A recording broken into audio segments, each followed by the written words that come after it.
The fair had everything. When you tired of the auto racing, you could always watch the camels run. That is, if you weren't chasing after the penny top car, or gawking at the movie stars and celebrities. Fatty Arbuckle and Mabel Normand, for instance, or listening to John Philip Sousa lead the band in the Court of the Universe. There were daredevils to amaze you. Some were in the water and others in the air.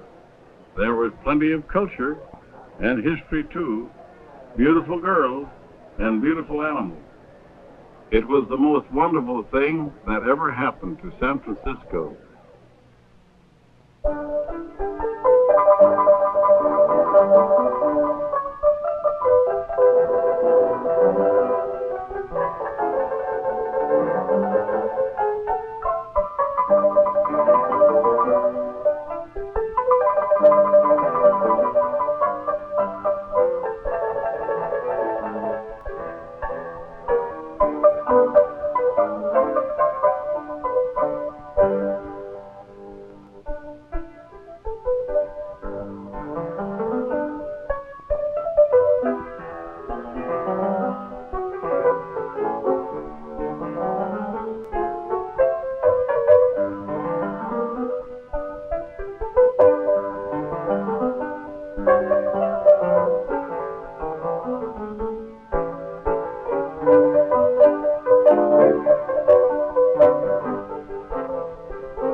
It had been a very busy century. First the city had been shaken down and then it burned down. And while the St. Francis was still a burned out shell, plans for the exposition were being made in the Little St. Francis, a temporary hotel on Union Square. The site selected was this mud hole out at Harbor View, near what was called Cow Hollow. By 1912, San Francisco was nearly rebuilt. You could ride up Market Street for 5 cents, either in a jitney or a streetcar, or get a 9-course dinner for $1. Out at Harbor View that year, President Taft turned the first spade of earth to the cheers of thousands who gathered for the groundbreaking ceremonies.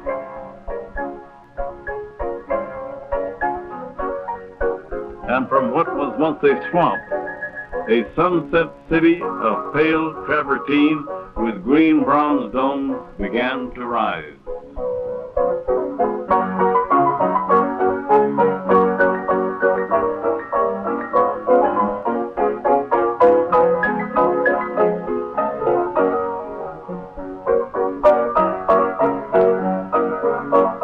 It stretched from Chestnut Street to the water, from Van Ness Avenue to Fort Point in the Presidio, a marvelous array of cloistered palaces filled with the treasures of the world.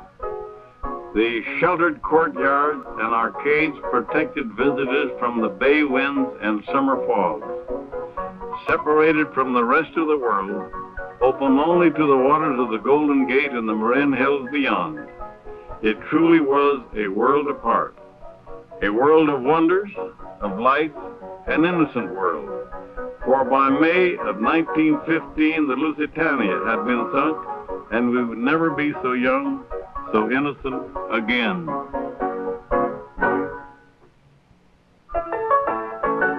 Opening day, February 20th, 1915, 200,000 people stood inside the Scott Street Gate in the South Garden.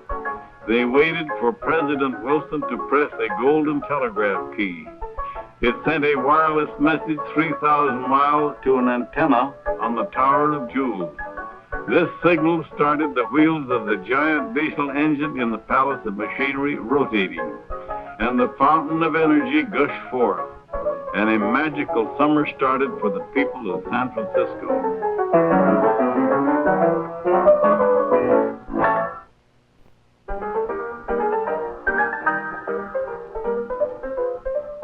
If If you went to the movies that year, you might have seen this trailer advertising the Panama Pacific International Exposition, along with Blanche Sweet and Thomas Mahan in The Secret Sin, and the latest chapter of Pearl White's new serial, The Exploits of Elaine. Here, the spirit of San Francisco mixes the gold of the poppies with the memories of 1906, and never forgetting how the world once befriended the ruined city, creates a wonderful fairyland and invites the world to come and share it. This charming and naive film helps to explain the tremendous emotional life the city received from the fair, why it has remained so vivid a memory after all these years. The exposition was really a symbol, a triumphant sign to the world that San Francisco had risen from the ashes. We had not only rebuilt the city itself, we had even built a second city, a city of jewels. The exposition was the first to have complete artistic supervision. Even the colors of each building were chosen from a master palette, and the sand on the paths was burned in a kiln to turn it the same color as the travertine walls of the palaces. This was the first exposition with indirect lighting, the first in which the flowers of the gardens were completely changed overnight as they faded. Indeed, John McLaren's gardens were the talk of the horticultural world. Hundreds of full-grown trees were transported from all over Northern California to the exposition ground. The fair was a crowning artistic achievement of the city that knows how. The directors of the exposition were terribly aware of the war that raged in Europe. It had very nearly wrecked their plans for any foreign exhibits and buildings. It took all the efforts of the directors to convince the nations of the world to participate at all. But by the opening day, 30 elegant pavilions lined the avenues of nations. Despite this, the shadow of the war hung over the fairgrounds, as if in a premonition.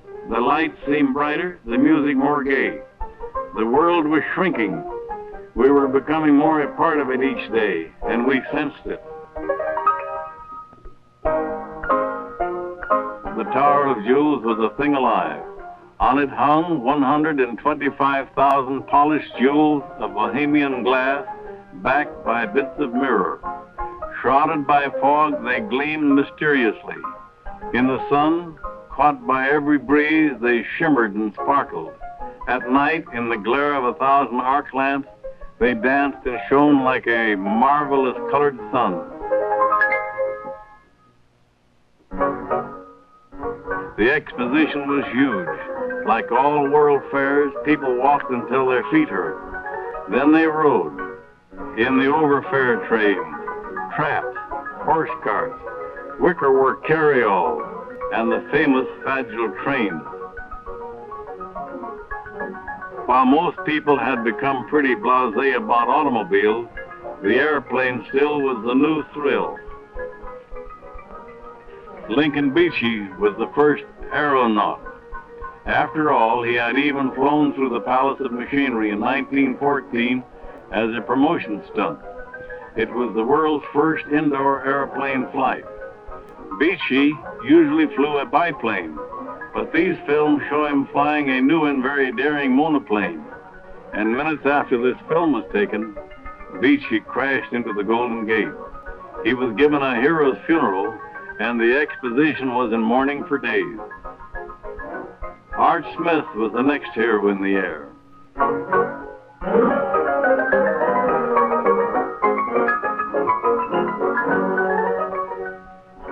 Most afternoons, he thrilled the crowds by just looping over the Marina Green.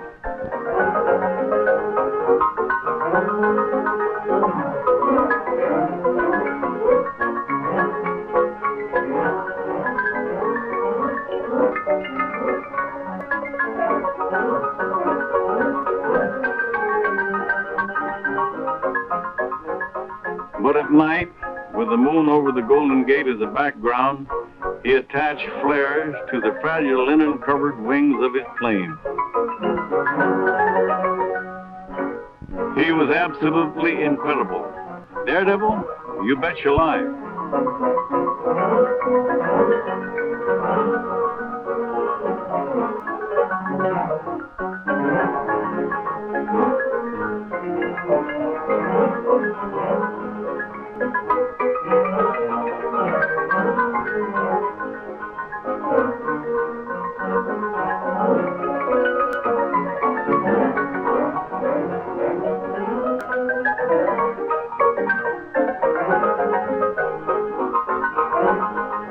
Anyone could see what Art saw from an aeroscope for just a quarter. There it is, whirling around 230 feet in the air, designed by Joseph Strauss, who would later design the Golden Gate Bridge. It was the top thrill of the zone. The zone was joy unconfined. This is Toyland grown up, a 14-acre playground for the children. To many people, this is their only memory of the fair. The sensation of the zone was Stella. Every World's Fair has its queen, Little Egypt, Sally Rand, but the zone had Stella, and no one who ever saw her forgot her charms.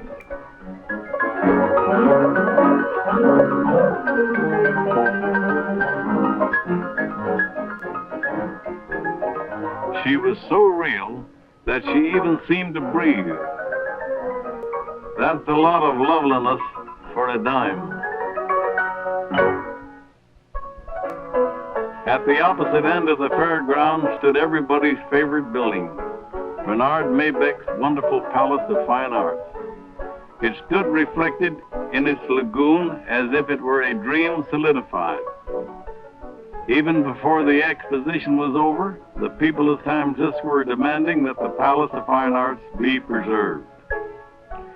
This colorful pageant was staged to help publicize their efforts. There is a bold, imaginative quality about this pageant. Here is a lost art, lost along with our innocence, for who would take all this as seriously today as it was taken in the fall of 1915?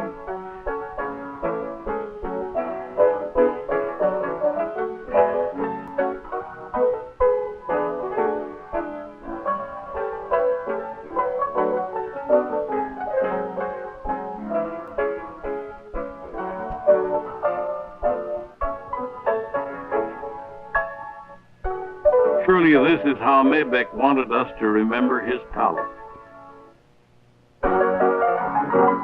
Millions of visitors came to the exposition.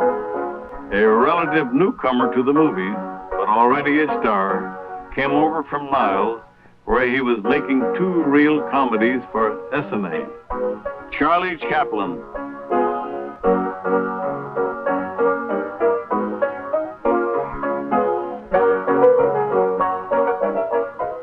And 3 famous men met at the Palace of Machinery: Henry Ford, Thomas Edison, and Luther Burbank. Ford showed his friends a complete auto assembly plant.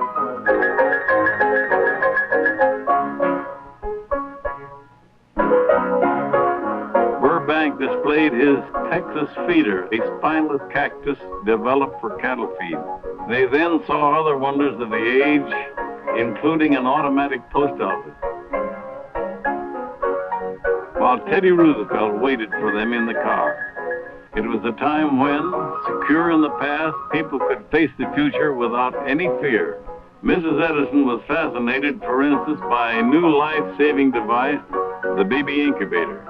These were the only incubators for premature infants on the West Coast at the time, and they saved the lives of several tiny children born that summer of 1915.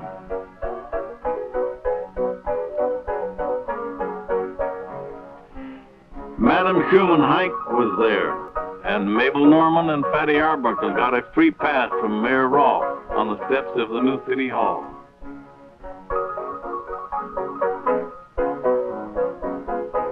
They were at the height of their careers, unaware of the tragedies that would shadow both their lives.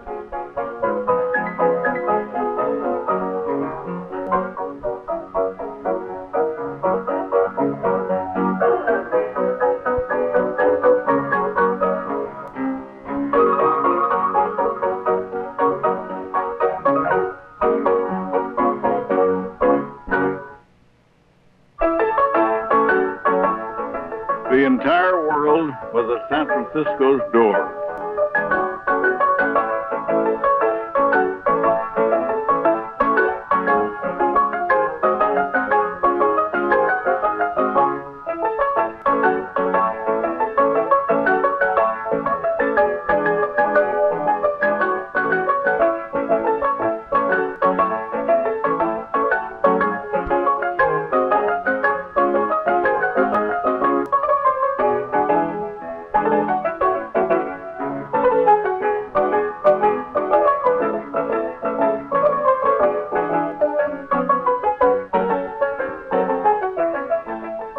For entertainment, dancers from each country presented their folk dances.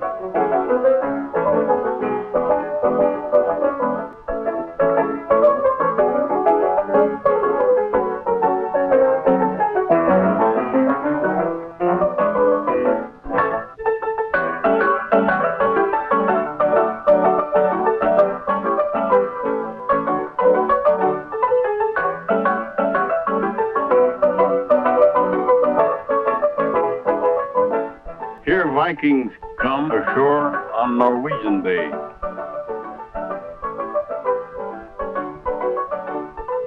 Pretty girls landed too. Watch this charming delegation of daffodil girls representing Santa Cruz County take the marina by storm.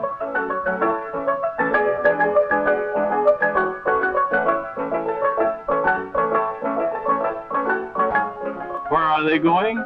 To the California building, of course.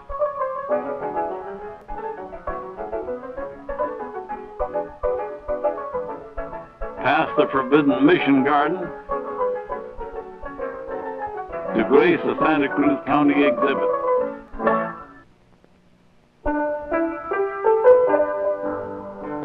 No one has ever forgotten how magnificent the exposition was. And it was beautiful.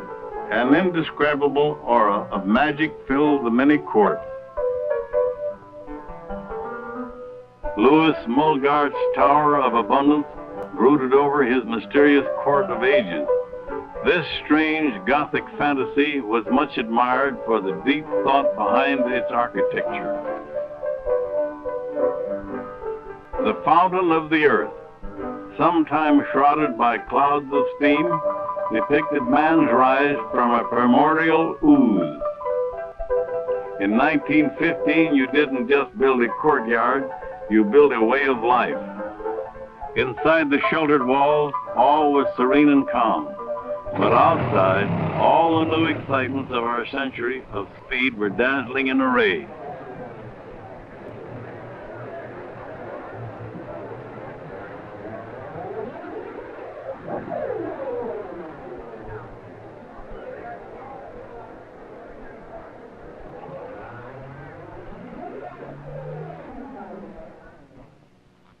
Good old number 9 wins again, and to the victor belongs the spoils. A garden party celebration.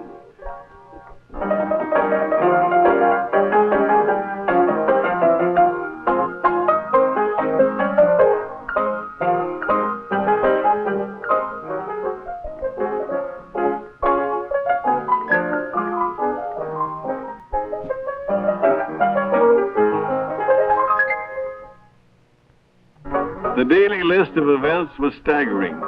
This stock show competed with the Japanese wrestlers, and a choice had to be made between watching the Marines land or entering your child in the baby parade.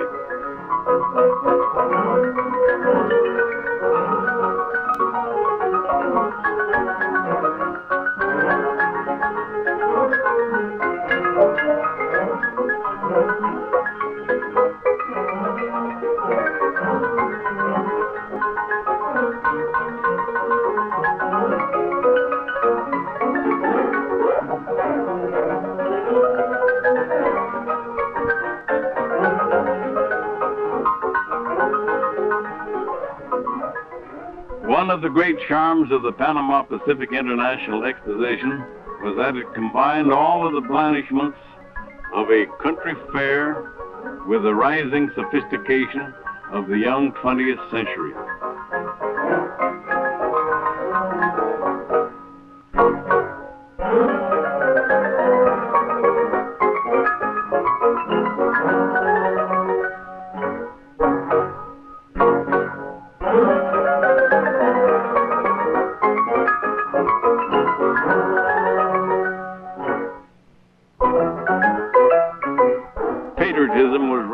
by.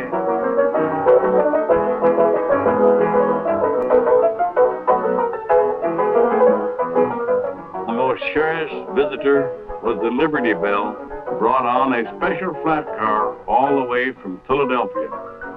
There were parades every day, sometimes several parades every day.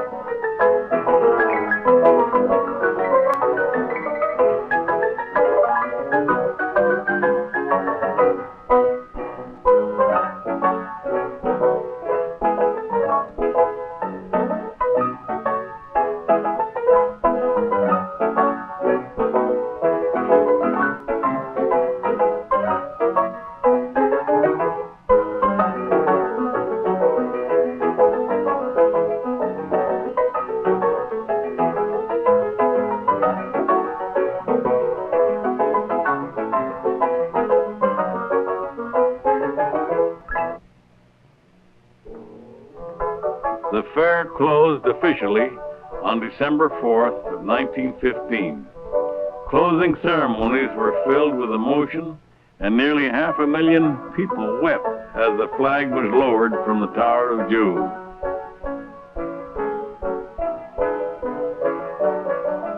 The scintillator, manned by Marines, projected patterns of light on great clouds of steam thrown into the air from a locomotive painted to look like marble.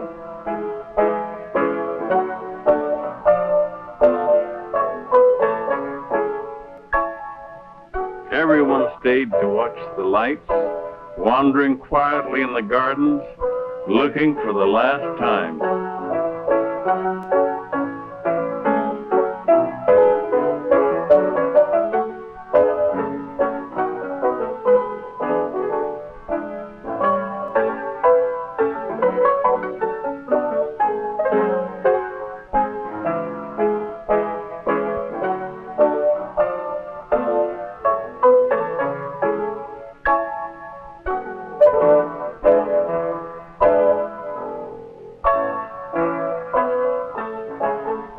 The lights finally went out, but no one went home until dawn. As the lights went out, something left our youth. But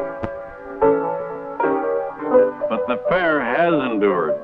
The beautiful Palace of Fine Arts still stands there, gently crumbling, but gently reminding the exposition has lived on in the hearts and memories of every man, woman, and child that spent an enchanted summer at the City of Jewels.